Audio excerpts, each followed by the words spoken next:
In this video, I'm going to introduce you to the snap tools. To prepare you for that, I want to talk a little bit about the origin. So Maya has a 3D interface.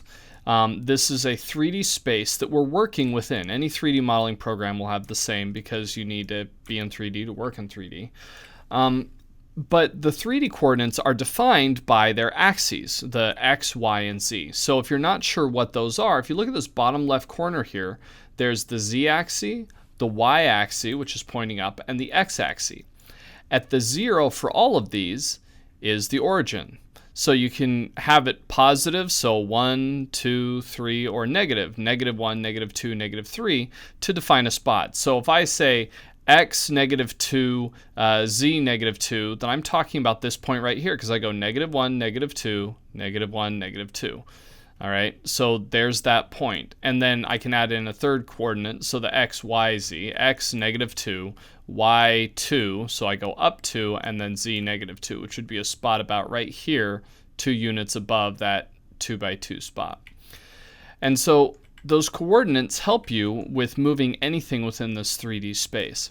Now, in order to model clean and efficient, it's important that you start all of your models at the origin.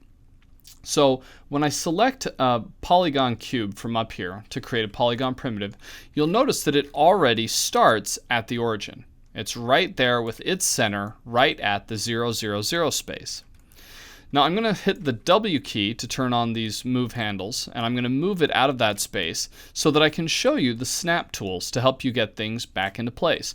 Now these are important because if you use them correctly, it will allow you to create much more clean and much more efficient models as you progress. So the tools can be found right up here. So on the shelf over here, if you don't see it, that means it might be hidden. So if you see a line with a little triangle, you may have to click on it to make those tools appear. But here is snap to grid. This is snap to curve, snap to point, snap to projected center, snap to view planes, and make selected object live. These have different purposes and functions. The two that I use the most are snap to grid and snap to point. So once again, because this is Maya, there's a few different ways of approaching the same thing. So I can just click on snap to grid, and you see that's turned blue. It's got the highlighted square behind it.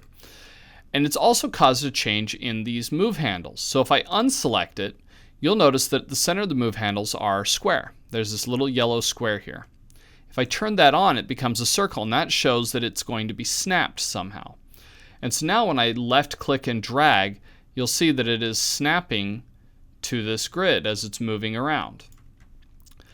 I can unselect that, and then I can use the hotkey. The hotkey for snap to grid is X. So while holding down the X key, I can also left click and drag. And so I will bring it to the origin doing that.